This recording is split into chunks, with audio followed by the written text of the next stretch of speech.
is Dr. Norshan Bashir Niyam. In today's segment, we are going to discuss something totally different than what I used to discuss with you. Because I think it is so important for all of us to revisit this piece of history, which is the American history. Why it is American history? We all know that the world is becoming a small village. And the leader of this village is United States of America.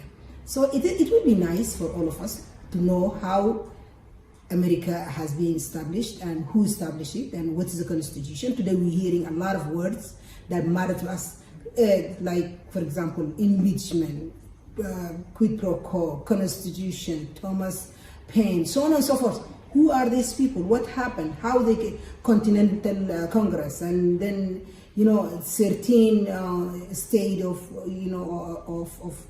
so all these things. What happened in Philadelphia, so on and so forth. It is good. I'm assuming that not all of us has history classes to grasp all the American history. Therefore, I decided to give small portions of history every day until the day of the election. By the time we reach 2020, September, November, December, I think I will cover all the American history for you. And I think that people will get exactly what's happening. So when they go to that election, at least they have something in their background, and you don't need to sit down and read books and books and books about this, because I will summarize those books in simple discussing way for you, and hopefully that I will succeed in this, because really we all love our leader to be the best. So if that's the case, then let us start examining who is our leader is, who is America, and what is it, how is it about America. We all know that the immigrants from England to America came to America for different reasons. Some of them, they came for economical reasons, such as the people, the colonists in Virginia, West Virginia, and the southern states. And we know some of them, they came for the religious reasons. Those are the New Yorkers, and those on the bay, on the eastern bay of the country.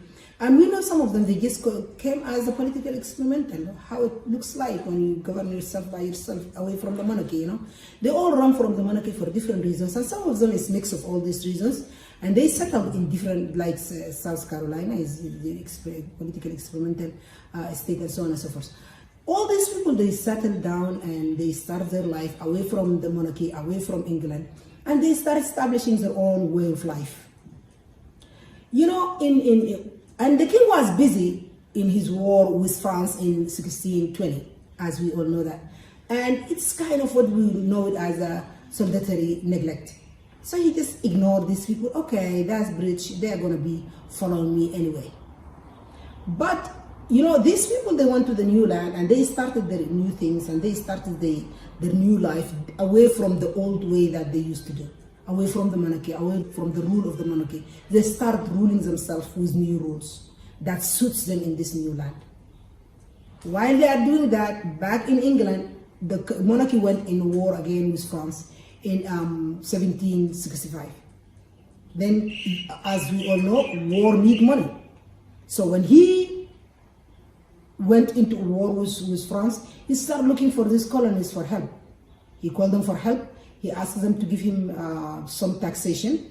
And the people here, they said, why should we give tax when we are not represented?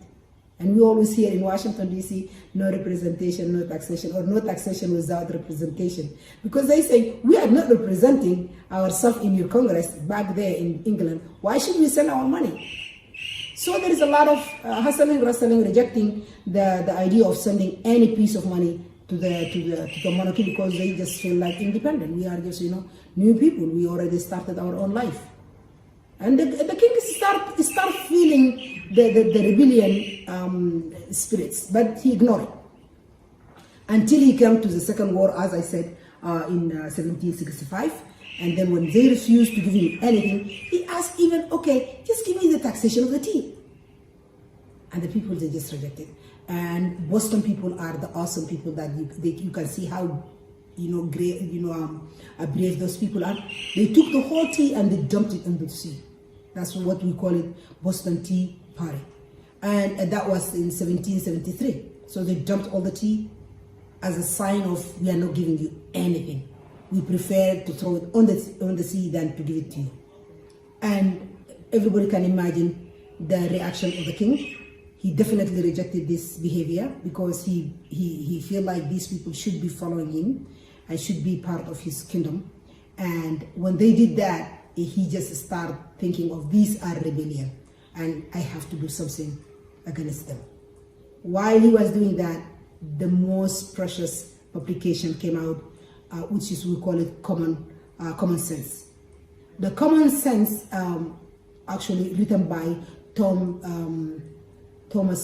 Paine in 1775. That piece of writing went all across of America so fast, like a fire on the hay.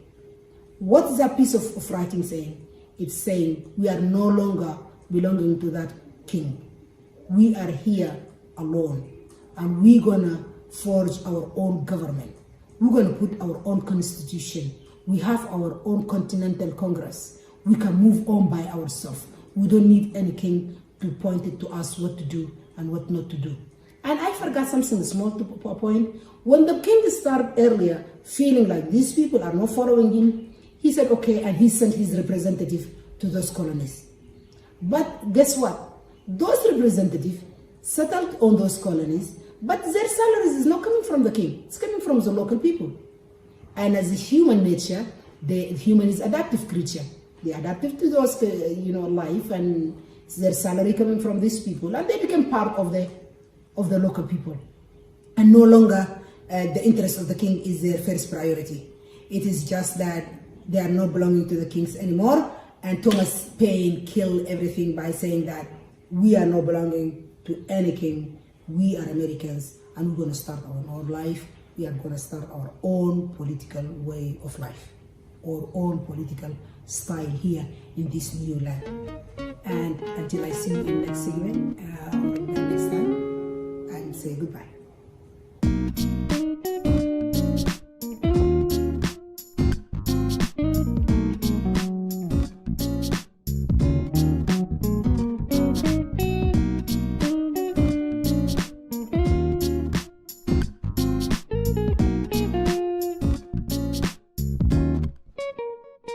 You